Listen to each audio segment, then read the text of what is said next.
नमस्कार दोस्तों, आज हम बात करेंगे तांबा भस्म के बारे में, जिसे आयुर्वेद में ताम्र भस्म के नाम से जाना जाता है। ये एक प्राचीन आयुर्वेदिक दवा है जो तांबे से तैयार की जाती है और विभिन्न रोगों के इलाज में इस्तेमाल होती है।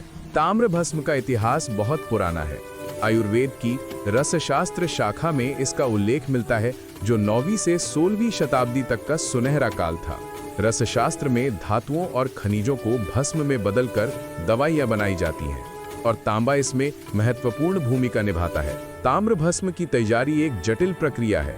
सबसे पहले शुद्ध तांबे को लिया जाता है और उसे विभिन्न जड़ी बूटियों के साथ मिलाकर शोधन किया जाता है। फिर इसे कई बार भस्मीकरण की प्रक्रिया से गुजारा जाता है, जिसमें उच्च तापमान पर जलाया जाता है जब तक कि यह महीन पाउडर न बन जाए। इस प्रक्रिया में नींबू का रस, हींग या अन्य रसायनों का उपयोग होता है ताकि तांबे की विषाक्तता दूर हो और ये औषधीय गुणों से भरपूर हो जाए। सही तैयारी से यह सुरक्षित और प्रभावी बनता है। ताम्र भस्म के गुणों की बात करें तो यह पित्त और कफ दोषों को संतुलित करता है।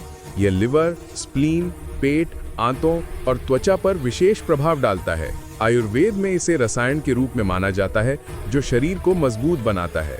अब इसके फायदों पर नजर डालें।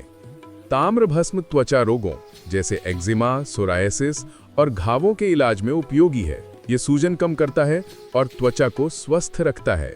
यह मोटापे को नियंत्रित करने में मदद करता है, क्योंकि ये चयापचय को बढ़ाता है और अतिरिक्त वसा को जलाता है। साथ ही ये बवासीर, अस्थमा और श्वसन संबंधी समस्याओं में राहत प्रदान करता है। एनीमिया या खून की कमी में ताम्र भस्म बहुत लाभदायक है, क्योंकि तांबा लाल रक्त कोशिकाओं के निर्माण में सहायक होता है। ये लिवर की बीमारियों जैसे हेपेटाइटिस या लिवर इनलार्जमेंट में भी फायदेमंद है। कैंसर और ट्यूमर जैसी गंभीर बीमारियों में भी इसका उपयोग किया जाता है। हालांकि यह मुख्य इलाज नहीं बल्कि सहायक होता है। यह हिचकी, एसिडिटी और अपच जैसी समस्याओं को दूर करता है। यह परजीवी संक्रमण या कृमि रोगों में प्रभावी है और भूख न लगने की समस्या को ठीक करता है। कुल मिलाकर यह एक बहुमुखी दवा है जो कई रोगों में काम आती है। डोज की बात करें तो ताम्र भस्म की मात्रा बहुत कम होती है, आमतौर पर 125 से 250 मिलीग्राम प्रतिदिन। इसे शहद, घी या अन्य अनुपान के साथ लिया जाता है और डॉक्टर की सलाह जरूरी है। बच्चों और गर्भवती महिलाओं के लिए डोज अलग होती है और इसे लंबे समय तक नहीं लेना चाहिए बिना मार्गदर्शन के। हमेशा योग्य वैद्य से परामर्श लें। साइड इफेक्ट्स के बारे में जानना महत्वपूर्ण है।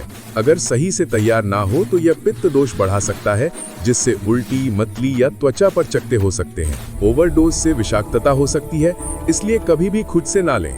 अध्ययनों से पता चला है कि सही डोज में यह सुरक्षित है, लेकिन गलत तैयारी से खतरा होता है। सावधानियां बरतें हैं, जैसे कि इसे अन्य दवाओं के साथ मिलाकर ना लें बिना सलाह के, और लिवर या किडनी की समस्या वाले सतर्क रहें।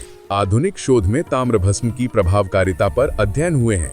यह क्लिनिकली और प्रयोगशाला में सुरक्षित पाया गया है सही मात्रा में। रिसर्च से पता चलता है कि यह एंटीऑक्सीडेंट गुणों से भरपूर है। भेषज रत्नावली जैसे ग्रंथों में इसके चिकित्सीय उपयोगों का वर्णन है, जैसे पेप्टिक अल्सर, अनीमिया आदि में।